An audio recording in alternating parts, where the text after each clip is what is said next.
Hello guys! Welcome back to my YouTube channel. Andito na naman ako. Magbaba kami doon ako vlog. Pero sa hindi pag guys, paki-comment, like, share, and subscribe sa YouTube ko. At paki-click yung bell button para updated po kayo sa lahat ng mga video ko. Tara guys, samahan niyo ako guys.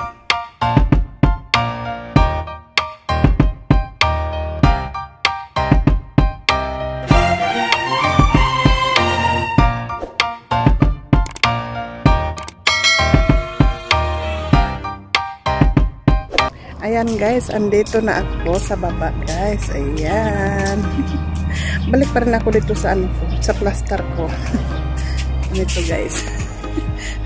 Nag-vlog. Bablog na naman ako kasama tong alaga ko dito na Yeah, dito lang guys, upo-upo habang nag-aantay sa oras na papakainin ko alaga ko. Ayan, dito lang.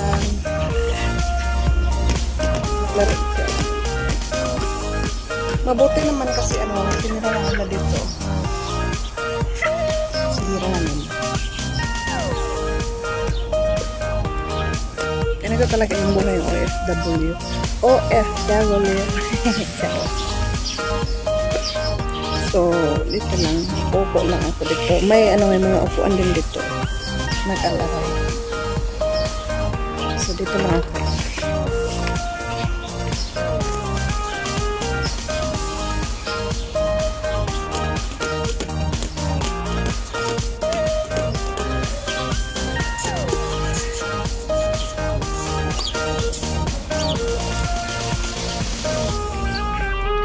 Ayan, mag-upo-upo lang ako dito guys. So, magkikwentuhan na lang tayo about sa mga buhay. mga buhay-buhay. So, alam niyo ba guys na napadpad ako dito? Kung anong dahilan na napadpad ako dito? Ganito pala pag may hindi man din ako na masyado nangarap kasi wala akong hindi natin din masasabi na may pinag-aralan ako. May pinag-aralan pero kunti lang, hindi ako nakatapos sa pag-aaral ko kasi mahirap lang kami, hindi kaya ng mga magulang ko na paaralin kami kasi sobrang hirap. So ang ginagawa ko, nag-working ako. Tapos, nag-working ko.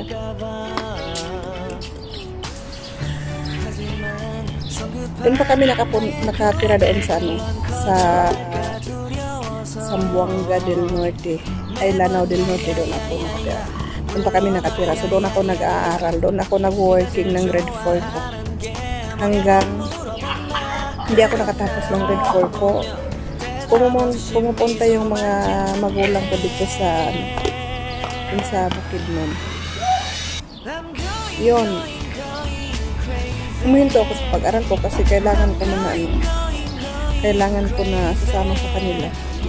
Ayaw ako magpapaiwan sa kanila doon. Umiiyak talaga ako sobrang kasi sasama ako. Yun, gi-transfer na lang ako ng mga magulang ko. Pag-transfer nila sa akin, doon naman din yun naman yung sinasabi nila na ang daming yung mga bata. Yun, sobrang takot ko talaga. Yun, hindi ako nakapasa man din ako sa grade 4 ko, pero ang liit-liit ng grades ko.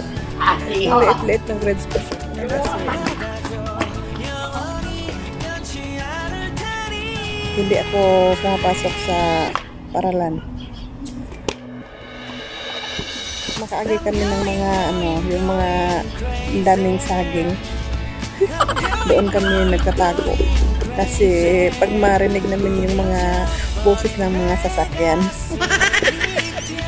doon kami tatakbuhan talaga sa may sagingan. Doon sa may bangilid, doon kami magpunta. tago kami. So, anong oras na kami darating sa paaralan? Malilate na kami. Tapos, sabi na yung teacher namin na pag palagi daw kami malilate, hindi na kami papasokin sa paaralan. Ayun. Hindi na kami papasukin sa room. Ayun. Ang ginagawa namin, uwi kami ng tanghalian. Tapos, insakto lang namin na tanghalian para may rason kami sa biyahe. Hindi kami papasok. Sinasabi namin walang pasok. Pero sa totoo naman, may uwi talaga kami kasi hindi na kami papasokin sa paaralan. Pasukin palagi naman kami. Kasi nakatakot sa yung mga kasamayan na dumaan. Kasi sabi nila may mga haro ng bata. Yun, nakatakot talaga kami. Hanggang nakapunta kami sa San Fernando Bukidnon. Doon ako na-aaral ko. Na sobrang hirap. Nag-aral ka man, tapos hanapin mo pa man yung pangastos mo na pamatahanap. Tapos yung may mga project, kailangan mo na pumayag para makabili ng mga project, makabigay ng sa paralan, ganyan ako. Tapos, inis ko lang talaga yun. Hanggang nag-grade 6 ako, hindi ko yun makakalimutan na grade 6 ako. Tapos sabi ng nanay ko, sobrang hirap namin. Sabi ng nanay ko, dito na lang daw ako sa pag-aaral kasi isama niya ako ng harvest kami ng mais doon sa pangantukan. Doon kami, pangantukan doon kami nagpunta. Tapos isang buwan ata kami doon. Kabuti na lang, pagbalik ko, nakita ako ng teacher ko sa grade 6. Sabi naman niya, balik ka sa pag-aaral. Sabi ko, ayaw ko na kasi sabi niya, balik ka na lang para makapasok. Sabi ko, nahihiya ko na kasi. Ayun, kinakausap ng teacher ang mama ko. Ipaaral na lang daw ako ulit para yun, nag-aaral talaga ako ulit. Kahit sobrang liit lang talaga yung grades ko. Kasi kailangan ko magsahin sa mga ulit para lang mabuhay kami. Para lang may mapapakain kami sa mga kapatid ko. Ang ganda yung kapatid ko, pero ako palagi yung dadalhin ng nanay ko na. Kasi masipag daw ako, matulungin, ganyan. So wala ko nagagawa. Magtapos lang. Sama ako sa nanay. Hanggang nakagraduate. Nakagraduate ako.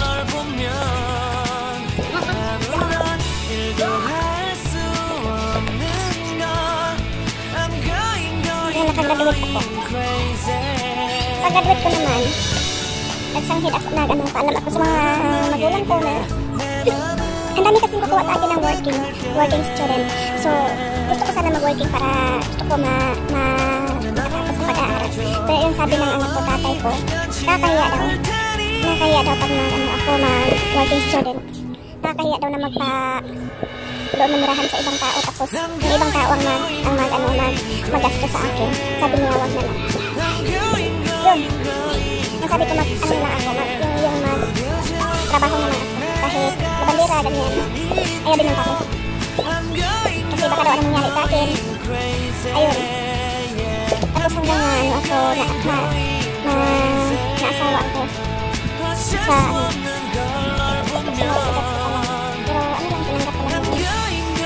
din, sobrang hirap din namin. Tapos asawa ko pa sobrang laspero. Pero tinanggap ko lang din yun. Kahit nagkaanak kami ng 4. Pero ganun pa rin. Hanggang darating sa punto na sinasaktan na niya ako. Kahit wala akong ginagawa, sinasaktan na niya ako. Pero sama pa rin kami. Kahit hanggang naisip ko na mapunta dito sa Malaya. Kasi yun kinuntaman din. Pagpalagi kami sa asawa ko. Sinasaktan naman din niya ako, tapos kasinggero, hindi naman nabigyan kahit parang hindi niya kaya buhayin yung mga anak niya, ganyan. Palagi kami nakaaway, ganyan. Yun, nakapag-isip ako na kung saan mag-abroad na lang ako kahit wala akong pinag-aralan, kahit wala akong kaalam-alam, pero okay lang, natanggap ko kung ganito, wala akong hindi na ako marunong English, pero okay lang. Kaya nakapunta ako dito. Napapasalamat namin ako sa Panginoon kasi binigyan niya ako ng amo na mabait, hindi mananakit. Kaya andito ako. Pero yun lang sa pag-apply noon, sobrang hirap talaga. Sobrang hirap. Kala niyo ba guys, yung mag-fill up ka ng mga facilities mo, tapos hindi mo alam kung anong gagawin mo kasi marunong ka magbasa pero hindi ka marunong umintindi kung ano yung binabasa mo. Hirap din ako. Yun nga, sobrang hirap talaga. Pero kinaya ko talaga yun hanggang parang sa nagtagal, marunong na ako na ako mag-intindi. Kaya napunta ako dito. Pero okay lang man din kahit ganito ako. Pinatanggap man din. Tapos, pag ano ko dito, pag trabaho ko dito, pinakita ko din sa mga anak ko na mabuti ako katulad. Hindi sila magsisisi sa akin. Yun, kahit ganito lang ako, laban pa rin guys. Ganito, hindi man din ako nakapag-ipon kasi yung mga anak ko, kailangan man din nila na palagi na ako nag-support kasi nanay ako. Hindi ko din sila pinababayaan kahit ako lang ang nagtrabaho para din sa mga anak ko. Ayaw ko din na nasisi nila ako. Tapos ayaw ko din na sisihin nila ako. Kaya yun mahirap. Pero pinapakita ko din sa pamilya ko na, pinapakita ko din sa mga anak ko na kahit ako lang yung nagsisika para sa kanila, pinapakita ko din na hindi ako susuko para sa mga anak ko. Kahit wala ako dito, wala ako dito, basta lang sa kanila doon. Palagi pinadala ng pera. Kasi yan ang ano natin eh. Yan ang roles natin bilang nanay, di ba? Pero okay lang. Gusto ko lang magpakabait lang sana sila doon sa Pinas. Wala problema. Kung sa akin lang. Kaya so guys, tama na siguro yan guys. Ang haba-haba na.